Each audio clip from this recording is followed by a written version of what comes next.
그래서 에베소서 1장 22절 23절에 보면 모든 통치와 권세와 능력과 주권과 이 세상뿐 아니라 오는 세상에 일컫는 모든 이름 위에 뛰어나게 하시고 또 만물을 그의 발 아래 복종하게 하시고 그를 만물 위에 교회의 머리로 삼으셨느니라. 에베소서 이렇게 말씀하시는데요. 그러니까 쉽게 이야기하자면 하나님이 그 교회의 머리 대신 예수 그리스도를 충만하게 하시죠.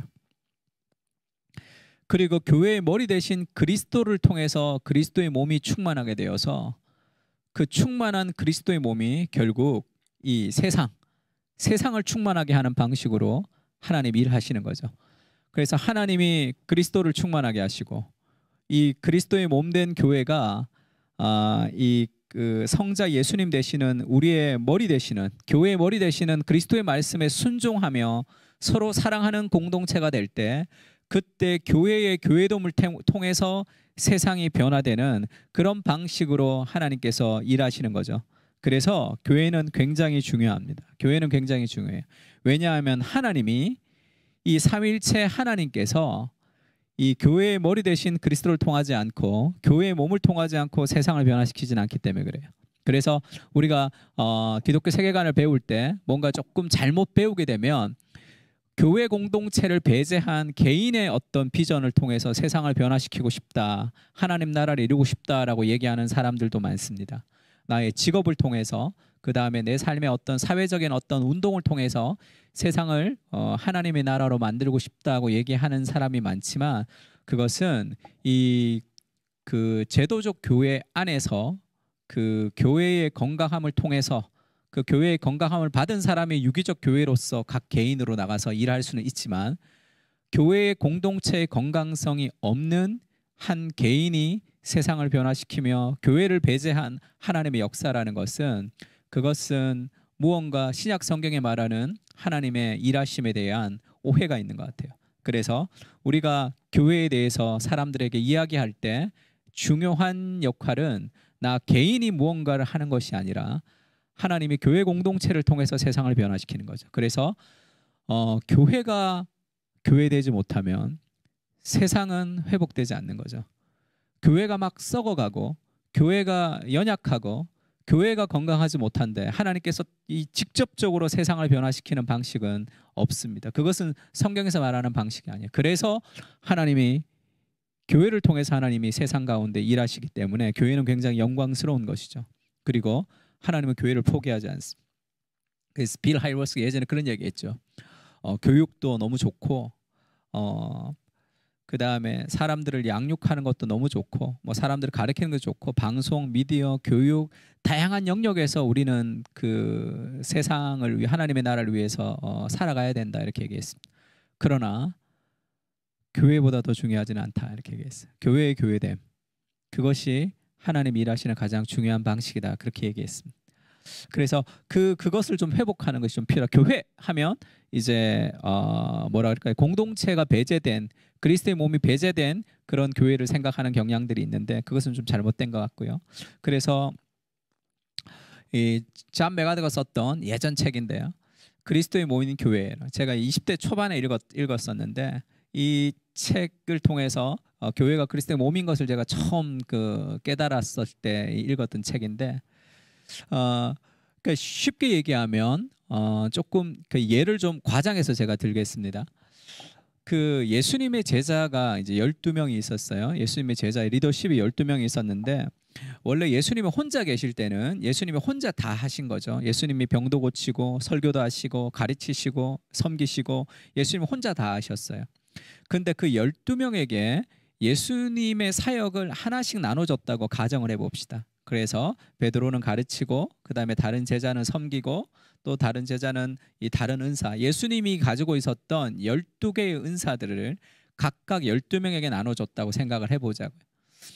그 12명이 서로 사랑할 때 서로 사랑해서 하나가 되면 그러면 사람들이 예수님을 볼 수 있겠죠. 예수님이 했던 사역들이 그들을 통해서 그대로 드러나겠어. 너희가 서로 사랑하면 너희가 내 제자가 될 것이다 이렇게 얘기했습니다. 그래서 이제 그런 얘기하는 사람들이 있죠. 그 예수님이 그 계셨을 당시에 내가 살았으면 좋았겠다. 예수님 당시에 내가 살았더라면 그런 얘기를 많이 합니다. 지금 예수님 보이지 않으니까. 근데 그 예수님이 우리 교회의 머리가 되시고 교회가 그리스도의 몸이라는 이 비유를 제가 조금 더 과장하고 확대해서 조금 설명을 좀 해보자면 이해를 돕기 위해서 2000년 전에 예수님은 인간의 육신이라는 인간의 몸을 입고 이 땅에 계신 거죠. 이 땅에 계셔서 그렇게 예수님이 함께 사역을 하셨습니다. 그리고 예수님이 십자가에 죽으시고 부활하시고 승천하신 뒤에 이제 예수님은 이 땅에 존재하지 않느냐 하면 예수님은 여전히 이 땅에 존재하고 계신 거죠. 지금도 예수님은 이 땅에 존재하고 계십니다.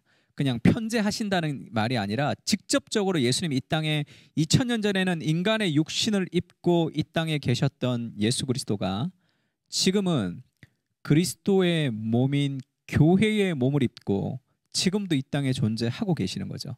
저는 존재의 방식이 다르지 2000년 전에 예수님이 이 땅에 계셨던 것과 그리스도의 몸으로 예수님이 지금도 이 땅에 계신다고 생각합니다.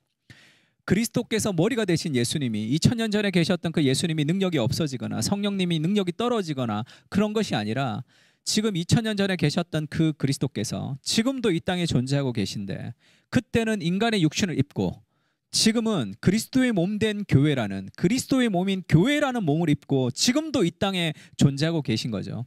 그래서 교회가 교회될 때, 교회가 서로 사랑할 때, 교회가 하나가 될 때, 교회가 예수 그리스도 말씀에 순종할 때 사람들은 예수님을 볼 수 있는 거죠. 교회를 통해서 예수님을 볼 수 있는 거죠. 왜냐하면 그때는 인간의 육신이라는 몸을 입고 이 땅에 계셨고 지금은 그리스도의 몸이 교회라는 몸을 입고 예수님이 이 땅에 계심으로 우리가 그리스도의 손과 발이 되어서 이 땅을 사역하고 있기 때문에 그렇습니다. 그래서 지금도 예수님이 몸이 이렇게 이 땅에 존재하고 있는데 반신불구가 될 수도 있겠죠. 머리가 그렇게 생각하는 대로 몸이 따라주지 않으면 불순종한 몸이 되면 그것이 이 역사가 나타나지 않겠죠. 그것이 저는 교회라고 생각하고요. 오늘도 지금 이 우리 교회라는 이 몸된 교회라는 이 건강한 공동체 그 몸을 입고 예수님이 지금도 계시고 우리가 예수님의 몸의 지체로서 우리가 그리스도의 말씀에 순종하면서 우리가 오늘도 살아가고 있고 우리가 서로 사랑하며 살아가는 건강한 교회가 될 때 세상은 지금도 예수님이 이 땅에 계시면서 이루신 많은 것들을 볼 수 있을 것이다. 그렇게 생각하고 있습니다. 그래서 마크 데버가 썼던 아까 더 처치라는 책에 이게 영어 책 제목인데요. 더 처치입니다. The Gospel Made Visible. 이 교회라는 것이 뭐냐? 복음을 보여주는 곳이라는 거죠. 이승우 교수님이 쓰신 교회란 무엇인가라는 책에는 교회를 그렇게 정의합니다. 하나님의 나라를 증시하는 종말론적 공동체의 모임이다. 이렇게 얘기합니다. 하나님의 나라, 마지막에 오실 하나님 나라가 있고요. 그 다음에 지금 여기에 하나님의 나라가 임했죠.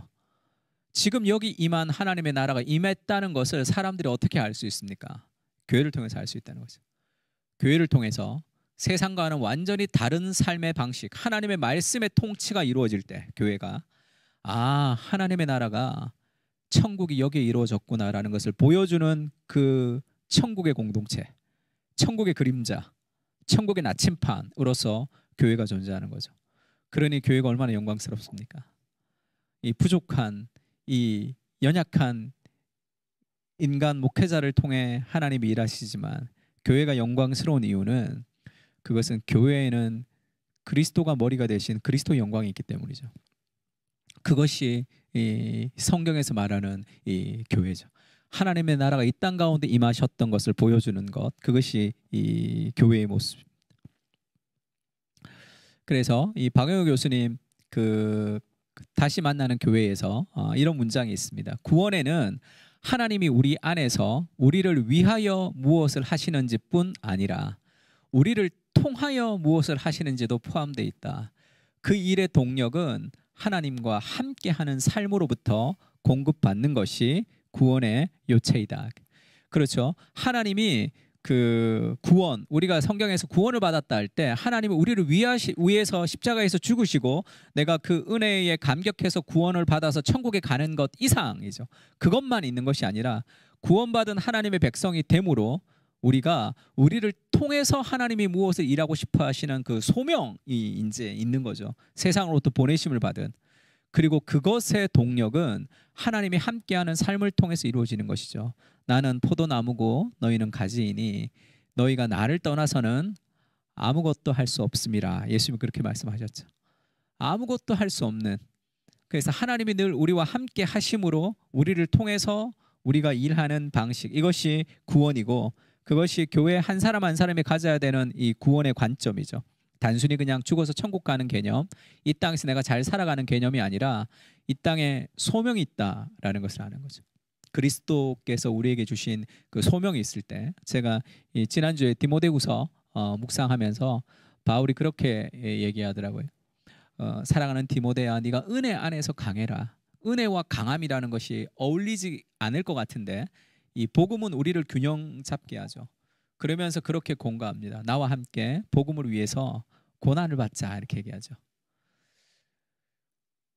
병사로 모집한 자가 자기를 기쁘게 하지 않고 병사로 모집한 자를 기쁘게 하는 삶을 살아가지 않느냐.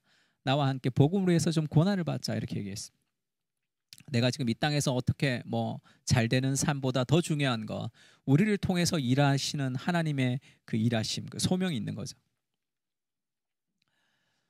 이것이 이제 교회에 대한 오해 중에 이 구원에 대한 오해가 있습니다. 그런 오해, 그 개인적인 구원이 아니라는 것.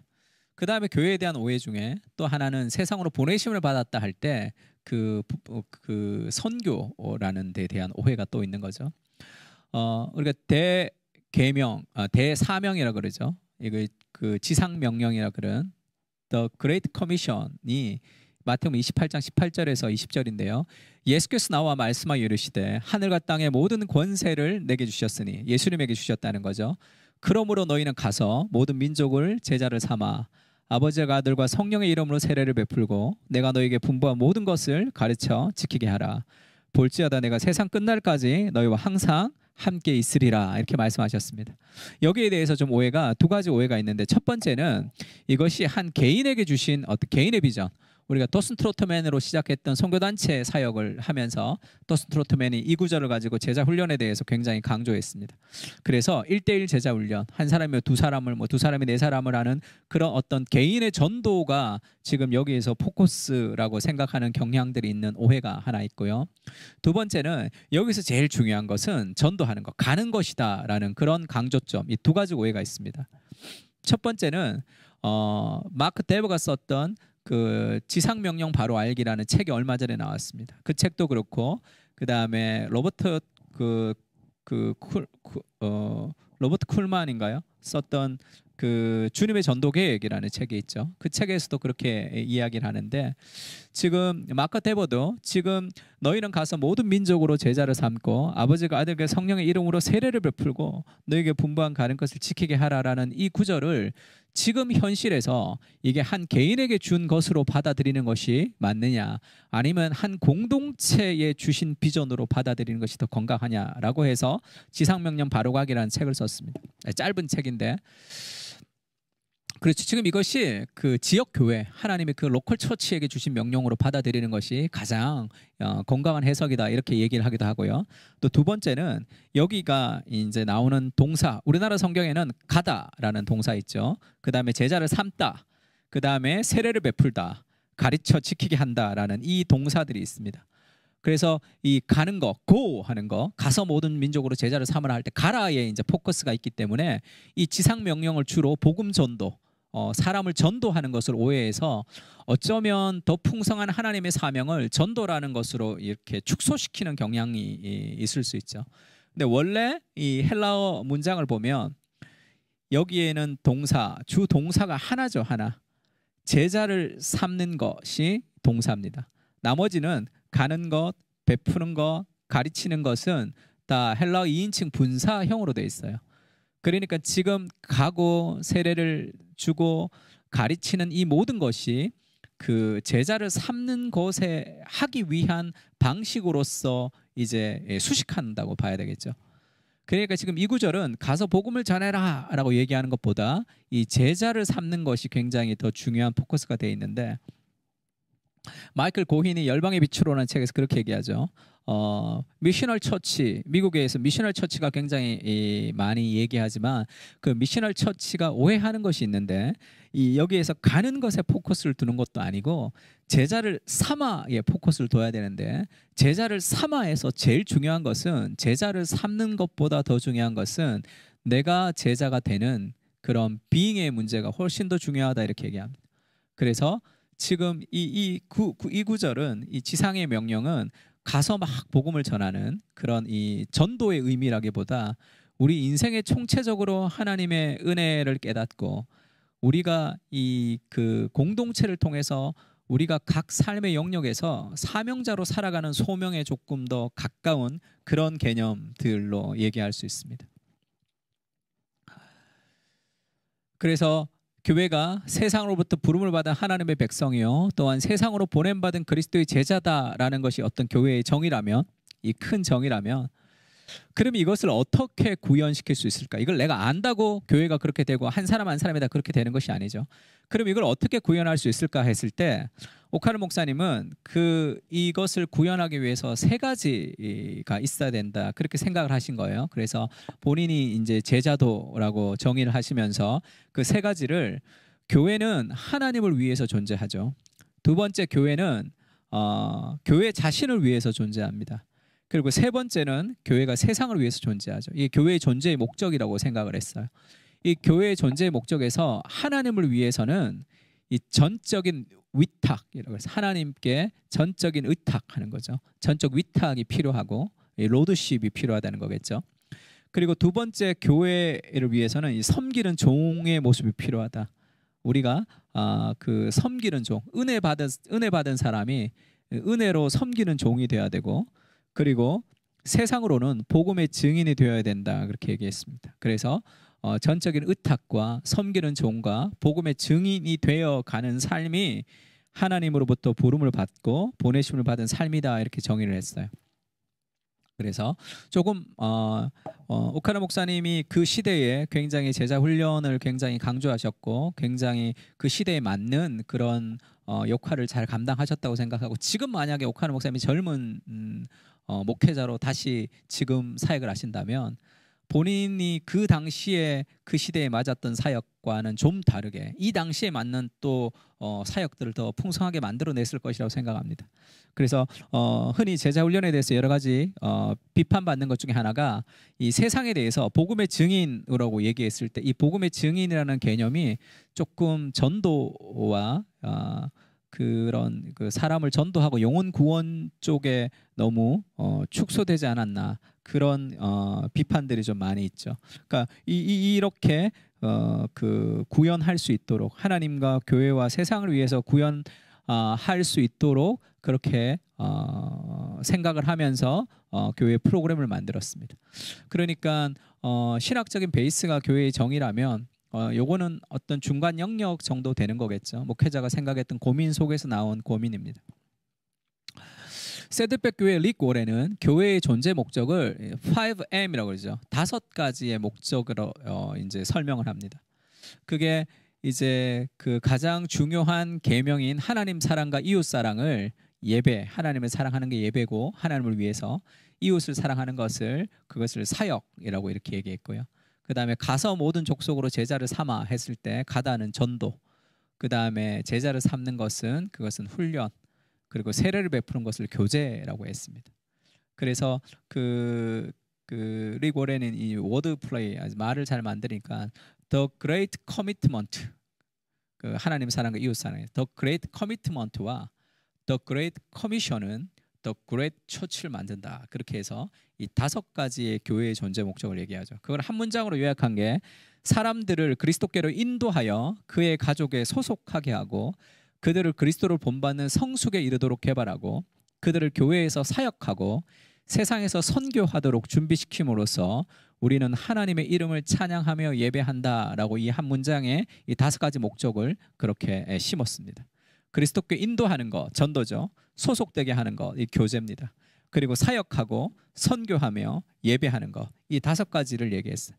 근데 이제 그 이 릭 워렌이 말했던 이 교회의 진술서가 좀 뭐라 그럴까요? 우리가 그 좀 배워야 될 것은 지금 이렇게 쭉 읽으면서 이것이 예수 믿지 않는 사람이 교회에 와서 그리고 예수 믿는 사람으로 성장해가는 그 성장의 과정을 이 순서대로 만든 거예요. 그렇게 해서 인도를 받아서 그 다음에 공동체에 소속되고 그 다음에 성숙 이제 훈련이죠. 성숙하도록 개발하고 그 다음에 사역하고 그 다음에 선교하도록 그러니까 결국 이것을 통해서 하나님을 예배하는 방식으로 이렇게 순서대로 이렇게 만들었습니다. 근데 문제가 뭐냐면 이 세드백 교회가 가지고 있는 이 철학을 구현시킨 게 헌신의 동시몬과 다이아몬드 시스템입니다. 그 헌신의 동시몬과 다이아몬드 시스템이 가지고 있는 문제점에 대해서는 제가 오늘 팀 켈러에 대해서 강의를 해야 되니까 그 얘기는 제가 강의 안에다 실었습니다. 강의안을 좀 참고하시면 그것이 어떤 문제가 있고 어떤 장점이 있는지를 알게 될 것이고요. 그리고 이것을 다 이제 1대1대1로 보는 거죠. 예배, 사역, 선교, 그 다음에 교제, 구제를 이제 1대1대1로 두는 거예요. 그래서 오카노 목사님 같은 경우에는 제자를 삼는 것에 포커스를 뒀고 지금 릭 워렌은 1대1대1대1의 균형을 가지고 지금 얘기하고 있습니다. 어떤 게 더 성경적이고 어떤 게 더 목회적인지에 대한 고민이 좀 필요하겠죠. 그래서 릭 워렌은 소그룹 교제도 다 예배, 교제, 사역, 훈련 이렇게 이제 1대1대1로 문제도 다 이렇게 균형 있게 맞추는 경향이 있습니다. 저는 그건 조금 이렇게 건강한 방식은 아니다 이렇게 생각하고 있고요. 그건 강의안을 좀 참고하시면 도움이 될 것 같습니다. 그래서 이것을 좀 쉽게 이 5가지 M이라고 그래서 5M이라고 얘기하죠. 그래서 예배, 그 다음에 전도, 그 다음에 소속되는 거, 교제죠. 그 다음에 성숙, 훈련입니다. 그 다음에 사역은 이제 그 봉사를 통해서 나누는 이것을 5가지 그 교회의 존재 목적이다. 이제 그렇게 얘기를 했고요. 그러면 팀 켈러는 지금 이 교회의 정의를 어떻게 본인에게 녹여서 어떻게 그것을 실천했는지를 좀 살펴봐야 되겠죠. 구원받은 하나님의 백성이며 또한 보냄을 받은 그리스도의 제자라는 이 교회의 정의보다 더 좋은 정의가 있을 수는 잘 없겠죠. 다 포함되는 것이니까 그것을 팀 켈러가 이제 그 복음을 강조하면서 그 복음을 통해서 이제 구원받은 하나님의 백성이라는 그 복음은 이제 어떻게 보내심을 받은 그리스도의 제자로 연결돼야 되냐면 그것을 이제 센터 처치의 그 운동이라는 부분에 이제 파트 2 선교적 공동체의 3번째 단락에 모든 사람을 선교사로 세우라라는 파트가 있습니다. 모든 사람을 선교사로 세우는 거 그것이 이제 우리가 그리스도의 제자로 사람들을 삼는 그런 목적이 되어야 되겠죠. 교회 안에서 단순히 구원받으면서 끝나는 것이 아니라 한 사람 한 사람이 선교적 소명을 가지고 살아가는 삶으로 만들어가는 거죠. 보내심을 받은 그리스도의 제자라는 것을 깨닫게 해주는 겁니다. 오카노 목사님이 그 평신도를 깨운다 그러죠. 소명받은 평신도 한 사람 한 사람이 교회의 주체가 되듯이 그것을 얘기하고 있습니다. 원래 영어 제목은 Equipping People for Missional Living이에요. Missional Living. 그러니까 모든 사람을 선교사로 세우라 이렇게 번역을 했는데 이 번역도 너무 좋은 번역이죠. 그러나 이 미셔널 리빙 선교적 삶을 위해서 사람들을 equipping 무장시키라는 거죠. 이것은 에베소서에서 나온 말씀인데 하나님이 선물로 주신 것이 목사와 교사를 하나님이 선물로 주셨죠. 하나님이 목사와 교사를 교회에 선물로 주셨는데 그 목사와 교사가 해야 되는 일들이 뭐냐면 성도를 온전하게 하며 봉사일을 하게 하여 그리스도의 몸을 세우는 것이죠. 그럼 목회자의 할 일이라는 것은 목회자 스스로가 뭔가를 하는 것이 아니라 목회자는 성도를 온전하게 하는 것이 그것이 목회자가 주된 일이죠. 성도를 온전하게 해서 그 성도가 봉사의 일을 하게 해서 결국 그리스도의 몸을 세워가는 것. 그래서 교회의 주체가 평신도 한 사람 한 사람들이다 이렇게 얘기하는 거죠. 그러면 뭐에 가깝냐 하면 오늘날로 말하면 목회자는 코치에 가깝죠. 코치. 그 평신도들은 그 필드에서 뛰는 선수들인 거죠. 그 선수들을 우리가 교회에서 이퀴핑 무장시키는 거죠. 그 성도를 온전하게 하다 할 때 그 온전하다라는 단어가 이퀴핑으로 번역했던 영어 성경도 있습니다. 그걸 무장시키는 거죠. 성도를 세워가는 거죠. 그래서 목회자가 주인공이 되는 것이 아니라 평신도 한 사람 한 사람이 주인공이 돼서 세상이라는 필드에서 승리의 깃발을 꽂아야 되는 운동 선수들은 그들이고, 주인공이 목회자는 코치 같이 그들을 훈련시키고 그들을 무장시키는 거죠. 그래서 무엇을 위해서 무장시키냐면 단순히 교회에서 일하는 사람으로 무장시키는 것이 아니라 팀 켈러는 미셔널 리빙이라고 얘기했습니다. 그러니까 미셔널 커뮤니티, 그 선교적 공동체가 되는 핵심은 선교적 교회 하면 뭔가 교회가 뭔가를 일하는 느낌이 드는데, 그것은 제도적 교회로서의 일도 필요하지만 유기적인 교회로서 사람들이 한 사람 한 사람이 살아가는 그 삶의 영역이, 그것이 미셔널 리빙이 되도록 해야 된다는 거죠. 내가 삶의 모든 전 영역에서 그것이 하나님의 소명자로 살도록 해주는 것, 그것을 위해서 우리가 사람들을 구비시키는 것, 그것이 팀 켈러가 말하는 그 구원과 그리고 세상으로 보냄을 받는 방식이에요. 그러면 여기에 뭐 반대하는 사람이 없겠죠.